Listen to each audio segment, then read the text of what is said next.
Bismillahirrahmanirrahim. Assalamu alaikum and welcome to Lahore Academy.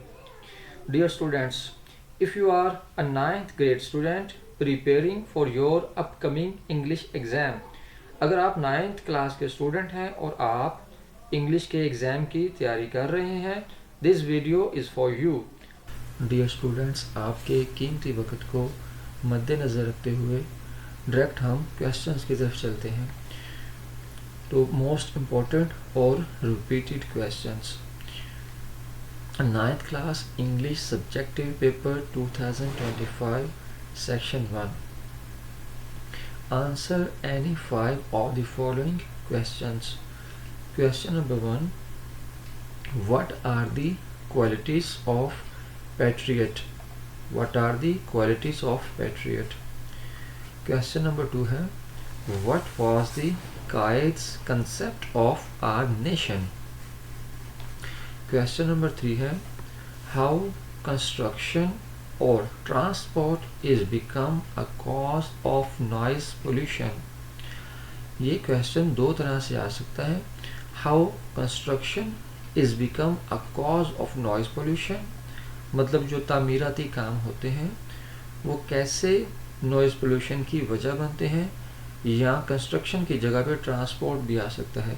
ये how transport is become a cause of noise pollution, कि construction या transport दोनों में से किसी एक चीज़ के बारे में पूछा जा सकता है कि नॉइज़ पोल्यूशन की ये कैसे वजह बनते हैं.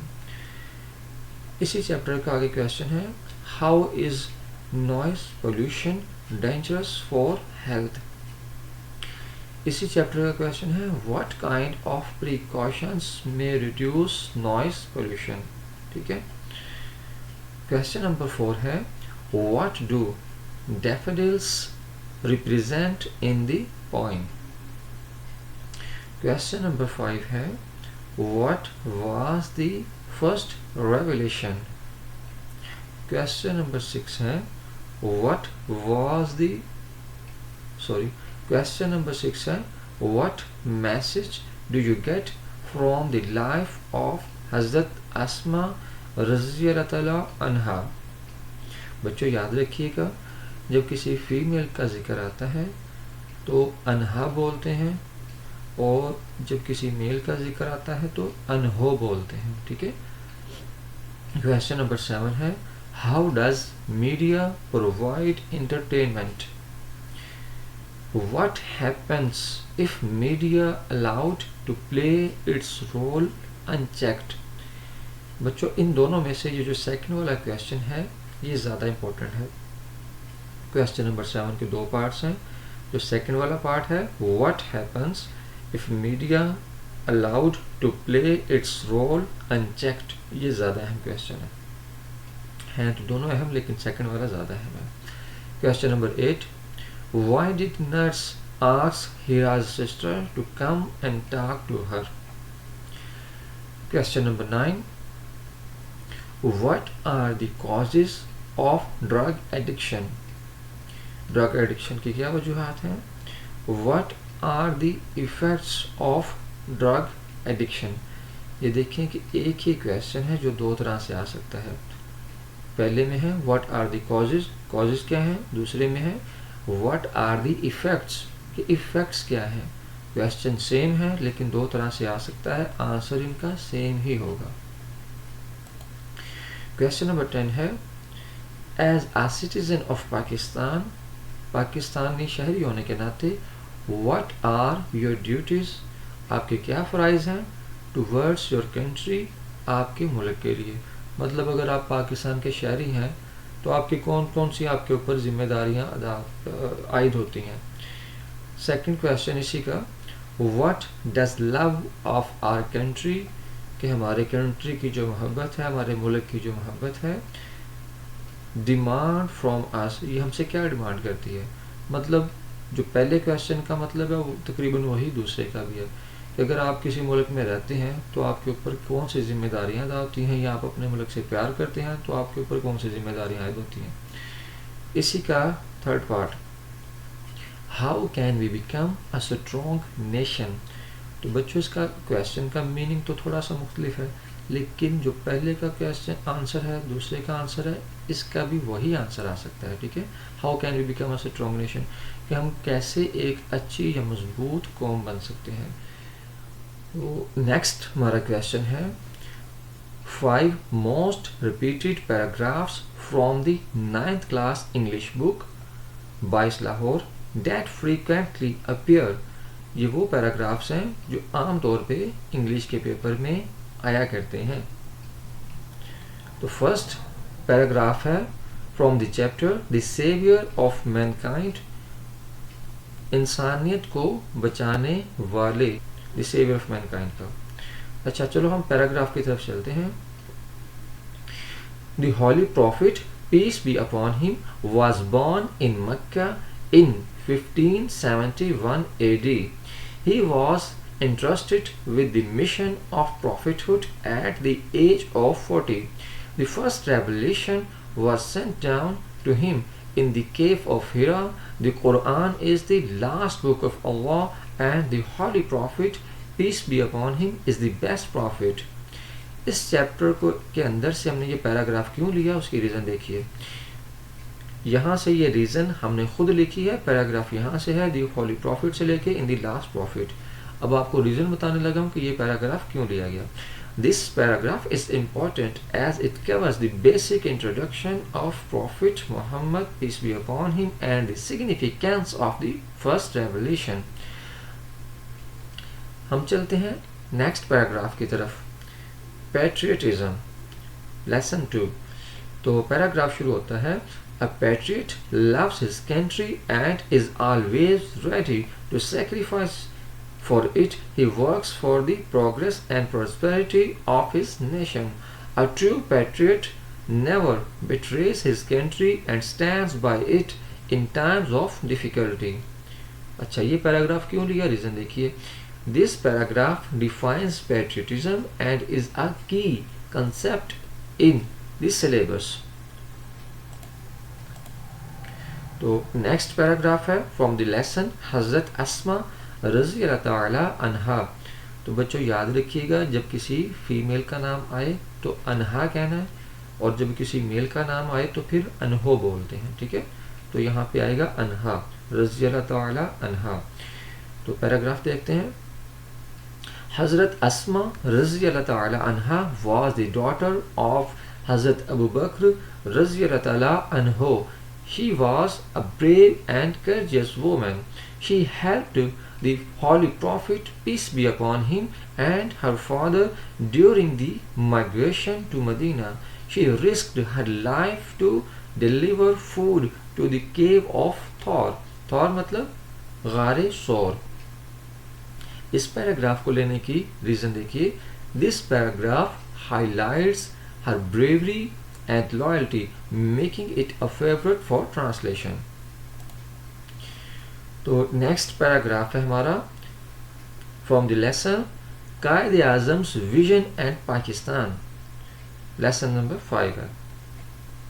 कायद आज़म Mohammad Ali Jinnah was a great leader.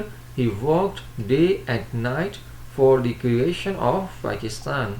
He believed in unity, faith and discipline.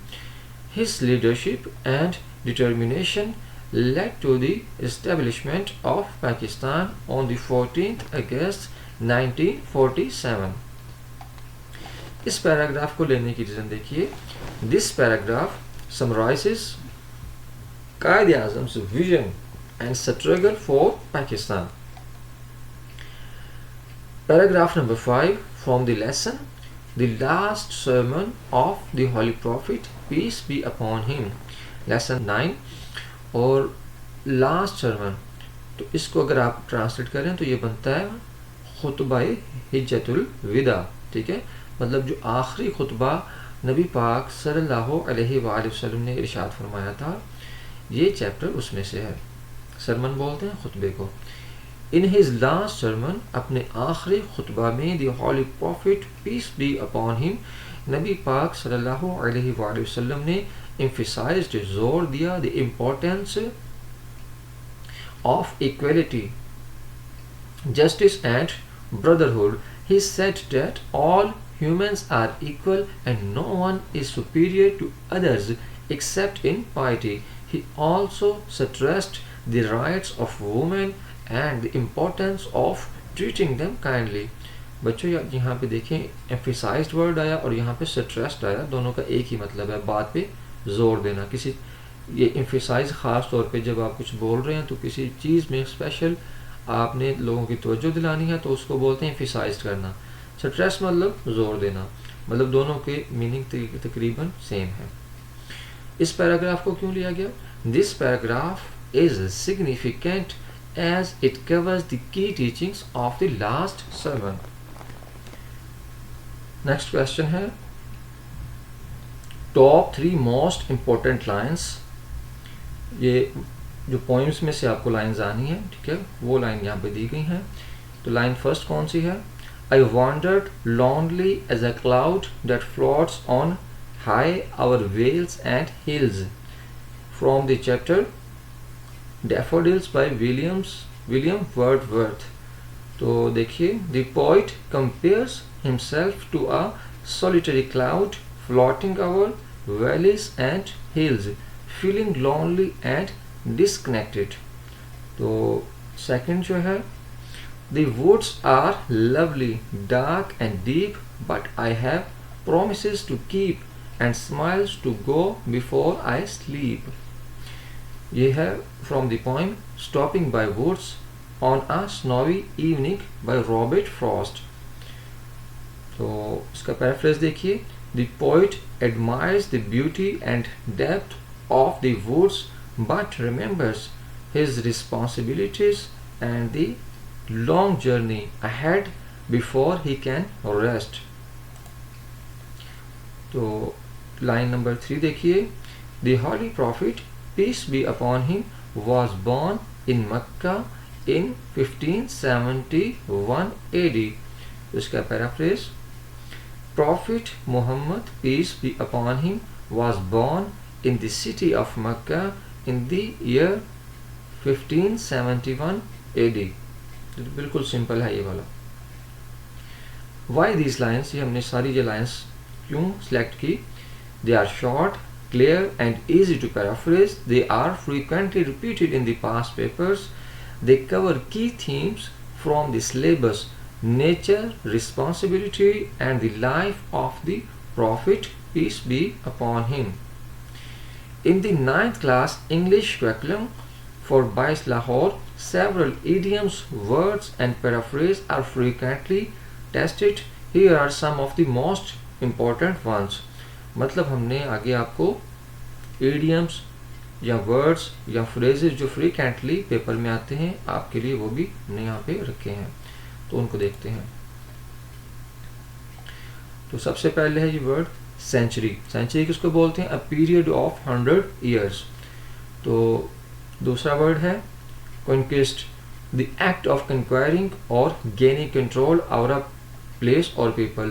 मतलब किसी के ऊपर आपने जब आप जंग जीते हैं तो किसी के ऊपर आपने अपना जब कंट्रोल हासिल कर लिया तो उसको बोलते हैं conquest। influential, having the power to affect or change things। influential मतलब जब आप किसी के ऊपर किसी को मुतासिर करते हैं। determination, firmness of purpose or resoluteness। delegation, मैं मीनिंग के अंदर पूरा नहीं देखूंगा क्योंकि फिर आप लोगों का टाइम वेस्ट होगा, तो मैं वर्ड्स पढ़ता जाता हूँ।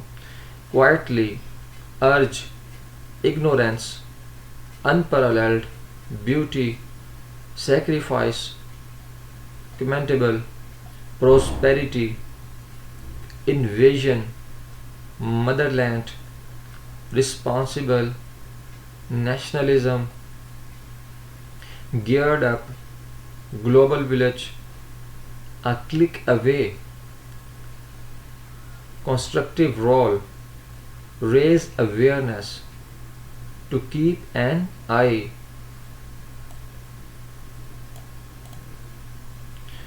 a mouthpiece of the downtrodden, और लास्ट पे है मैड विथ एंगर। ठीक है, चलो जी नेक्स्ट क्वेश्चन की तरफ चलते हैं बच्चों।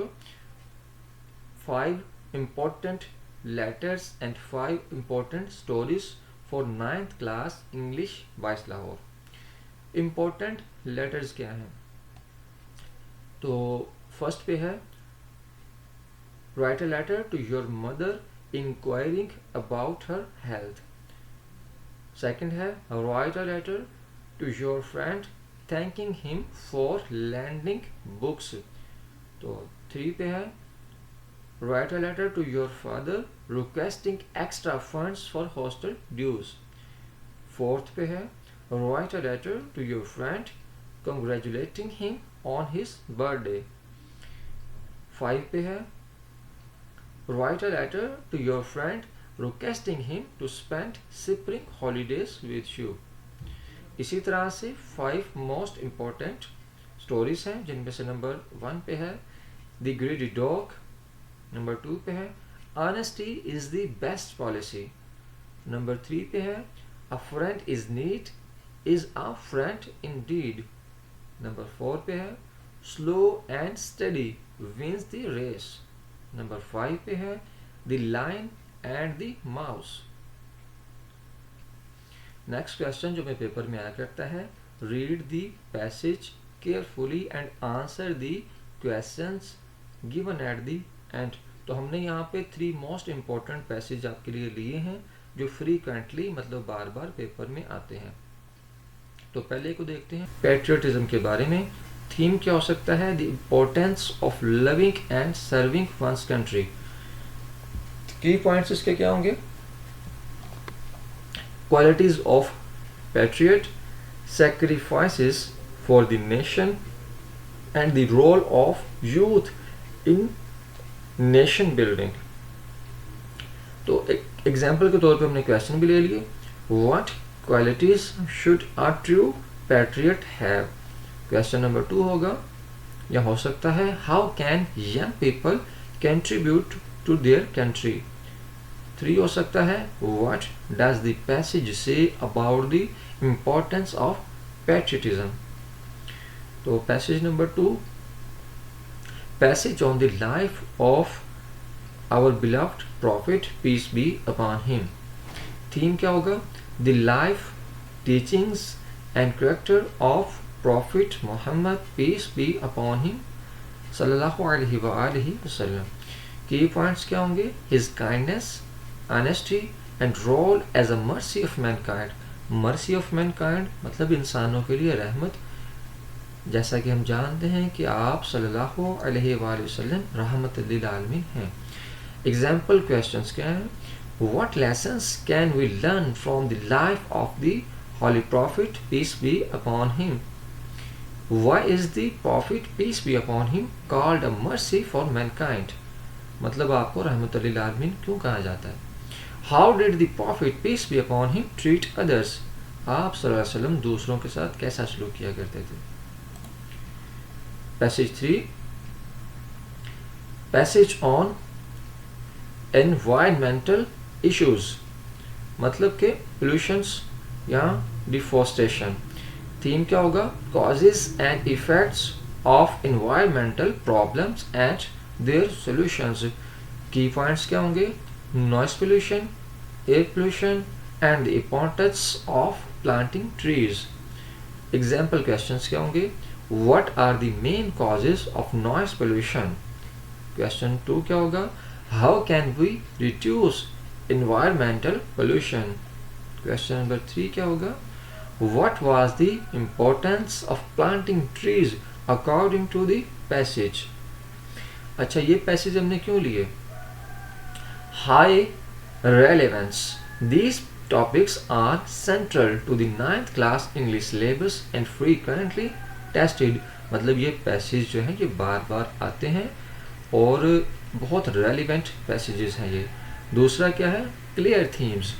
The passages have straightforward themes making them easy to understand and answer. मतलब दूसरा जो है वो कह रहा है कि इसका जो थीम बड़ा क्लियर है. तीसरा जो है frequent repetition. repetition कहते हैं बार बार रिपीट होने वाली चीज को. These passages have appeared in past papers multiple times. काफी दफा ये वाले पैसेज आ चुके हैं, ये बिला वजह हमने नहीं लिए.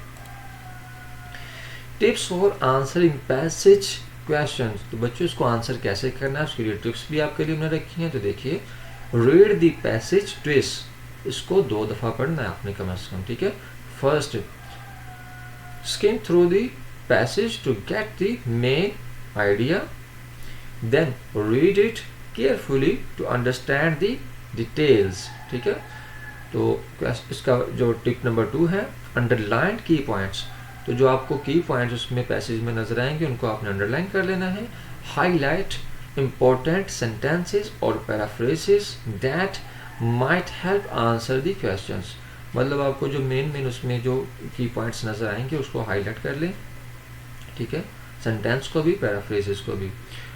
अच्छा, टिप नंबर 3 क्या है बच्चों आपके लिए, answer in your own words. आपने अपने अल्फाज में इसको आंसर करना है, ठीक है। जो ऊपर पैराग्राफ में या पैसेज में जो वर्ड्स लिखे हैं वो सेम वर्ड्स आपने इस्तेमाल नहीं करने हैं, बल्कि आपने अपने अंदाज में लिखना है। Avoid कॉपिंग directly from the passage, बिल्कुल पैसेज के सेम टू सेम वर्ड्स नहीं लेने, आपने अपने अल्फाज में उसको लिखना है, मतलब कि आपने अल्फाज चेंज करके उसको लिखना है। Rephrase the information in simple English, जो कुछ भी उन्होंने लिखा है आपने उनके सेंटेंसेस नहीं लेने, आपने अपने सेंटेंसेस लेने हैं और कोशिश करनी है कि अपने वर्ड्स को चेंज भी करना है। वर्ड्स को अगर आप चेंज नहीं कर सकते, आपके पास इतनी वोकैबुलरी नहीं है, तो एटलीस्ट आपने जो पैराग्राफ है उसके सेंटेंसेस को चेंज कर देना है और अपने सेंटेंसेस में लिखना है। अगर आप उन्हीं के सेंटेंस लेंगे तो उसके आपको नंबर्स नहीं मिलेंगे। लास्ट टिप इसके लिए है, चेक ग्रामर एंड स्पेलिंग। आपने ग्रामर भी चेक करनी है और स्पेलिंग का भी ख्याल रखना है। Ensure your answer are clear and free of errors, ठीक है। आपने जो आंसर करना है आपका बिल्कुल क्लियर आंसर होना चाहिए, सिंपल वर्ड्स में होना चाहिए और उसमें आपने ग्रामर या स्पेलिंग की बिल्कुल भी मिस्टेक नहीं करनी है। तो बच्चों होपफुली काफ़ी चीज़ें मैंने आपको बता दी हैं, बल्कि मैंने पूरा पेपर ही कवर कर लिया है।